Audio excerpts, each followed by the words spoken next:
ಮತ್ತೆ ಆ ತಪ್ಪನ್ನ ರಿಪೀಟ್ ಮಾಡಿ. ನೆಕ್ಸ್ಟ್ ಟೈಮ್ ಒಂದು ಬಾಗ್ಲಿದೆ ಹೊರಗಡೆ ಹೋಗಕ್ಕೆ. ಹೇಗೆ ನನಗೆ ಕೊಟ್ಟರು, ನನಗೆ ಅದನ್ನ ತಡ್ಕೊಳಕ್ಕಾಗಿಲ್ಲ, ಮಾತಿನ ಬರ್ದಲ್ಲಿ ಬಂತು. ಈಗ ಅದನ್ನೇ ವಾಪಸ್ ರಿಪೀಟ್ ಮಾಡಿ ನನ್ನ ಮುಂದೆ ಏನ್ ಹೇಳಿದ್ರಿ ಹೇಳಿ. ಬಿಗ್ ಬಾಸ್ ಮನೆಯಲ್ಲಿ ಕಳೆದ ವಾರ ರಜತ್ ಅವರು ಸಿಕ್ಕಾಪಟ್ಟೆ ಬೀಪ್ ಪದ ಬಳಕೆ ಮಾಡಿದ್ರು. ಎಷ್ಟರ ಮಟ್ಟಿಗೆ ಅಂದರೆ ಗೋಲ್ಡ್ ಸುರೇಶ್ ಅವರು ಮನೆಯಿಂದ ಆಚೆ ಹೋಗಬೇಕು ಎಂದು ನಿರ್ಧಾರ ಮಾಡಿದ್ರು. ಆದರೆ ಈಗ ಕಿಚ್ಚ ಸುದೀಪ್ ಅವರು ವೀಕೆಂಡ್ ಅಲ್ಲಿ ರಜತ್ಗೆ ಸರಿಯಾಗಿ ಪಾಠ ಕಲಿಸಿದ್ದಾರೆ. ಬಿಗ್ ಬಾಸ್ ಮನೆಯ ಎಲ್ಲ ಸ್ಪರ್ಧಿಗಳಿಗೂ ತೂಕ ಇದೆ. ನನಗೆ ಕೋಪ ಬಂದಾಗ ಇಂತಹದ್ದೇ ಬಾಯಲ್ಲಿ ಬರೋದು ಅಂತೀರಲ್ಲ, ಇದೀಗ ಆ ಮಾತುಗಳನ್ನ ನನ್ನ ಮುಂದೆ ವಾಪಸ್ ರಿಪೀಟ್ ಮಾಡಿ, ಯಾಕೆ ಅದನ್ನ ಈಗ ಹೇಳಲು ಆಗ್ತಿಲ್ವಾ ಎಂದು ಕೇಳಿದ್ದಾರೆ.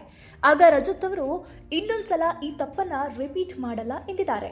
ಅದಕ್ಕೆ ಕಿಚ್ಚ ಅವರು ನಗುತ್ತಾ, ಮುಂದೆ ತಪ್ಪಾದ್ರೆ ಮನೆಯಲ್ಲಿ ಒಂದು ಬಾಗಿಲೇ ಇದೆ, ಹೊರಗಡೆ ಹೋಗೋಕೆ ಎಂದು ಹೇಳಿದ್ದಾರೆ.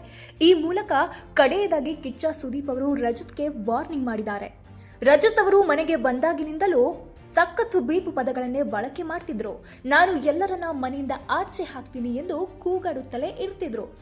ಇನ್ನು ರಜತ್ ಅವರಿಗೆ ಈ ವಾರ ಮನೆ ಮಂದಿ ಇದೇ ವಿಚಾರಕ್ಕೆ ಕಳಪೆ ಕೊಟ್ಟಿದ್ರು. ಆ ಸಮಯದಲ್ಲೂ ಅಶ್ಲೀಲ ಪದ ಬಳಕೆ ಮಾಡಿದ್ರು. ಇನ್ನು ಕಳಪೆ ಕೊಟ್ಟಾಗಲೂ ರಜತ್ ಅವರು ಬಿಗ್ ಬಾಸ್ ಟ್ರೋಫಿ ಗೆಲ್ಲುವುದು ಹುಡುಗಿಯರ ಕೈ ಹಿಡಿದುಕೊಂಡು ಓಡಾಡಿದಂತೆ ಅಲ್ಲ, ಇನ್ಮೇಲೆ ಇದಕ್ಕಿಂತಲೂ ಜಾಸ್ತಿ ಮಾತನಾಡ್ತೇನೆ, ನಾನು ಬದಲಾಗಲ್ಲ ಎಂದು ರಜತ್ ಹೇಳಿದ್ದಾರೆ. ಇದು ಹಲವು ಸದಸ್ಯರಿಗೆ ಬೇಸರ ತರಿಸಿತ್ತು.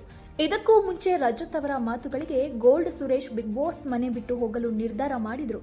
ಅಲ್ಲದೆ ಕುಸಿದು ಹೋಗಿ ಕಣ್ಣೀರಿಟ್ರು. ಇತರ ಸ್ಪರ್ಧಿಗಳು ಗೋಲ್ಡ್ ಸುರೇಶ್ ಅವರನ್ನ ಸಮಾಧಾನ ಪಡಿಸಿದ್ರು. ಬಿಗ್ ಬಾಸ್ ಮನೆಯಲ್ಲಿ ಸಾಕಷ್ಟು ವಿಚಾರಗಳು ನಡೆದಿದೆ. ಸ್ಪರ್ಧಿಗಳೊಂದಿಗೆ ಕೆಟ್ಟದಾಗಿ ವರ್ತಿಸಿದ್ದಕ್ಕೆ, ಅವಾಚ್ಯ ಶಬ್ದಗಳ ಬಳಕೆ ಮಾಡಿದ್ದಕ್ಕೆ ಈಗಾಗಲೇ ಲಾಯರ್ ಜಗದೀಶನ್ನ ಹೊರಗೆ ಕಳಿಸಲಾಗಿದೆ. ಇದೀಗ ಜಗದೀಶ್ ರೀತಿಯೇ ಹೊಲಸು ಮಾತುಗಳನ್ನ ಆಡುತ್ತಾ ಮನೆಯ ಸ್ಪರ್ಧಿಗಳಿಗೆ ಕಿರಿಕಿರಿ ಮಾಡುವ ರಜತ್ಗೆ ಸುದೀಪ್ ಸರಿಯಾಗಿ ಕ್ಲಾಸ್ ತೆಗೆದುಕೊಂಡಿದ್ದಾರೆ. ನಗು ನಗುತ್ತಲೇ ಎಚ್ಚರಿಕೆ ನೀಡಿದ್ದಾರೆ.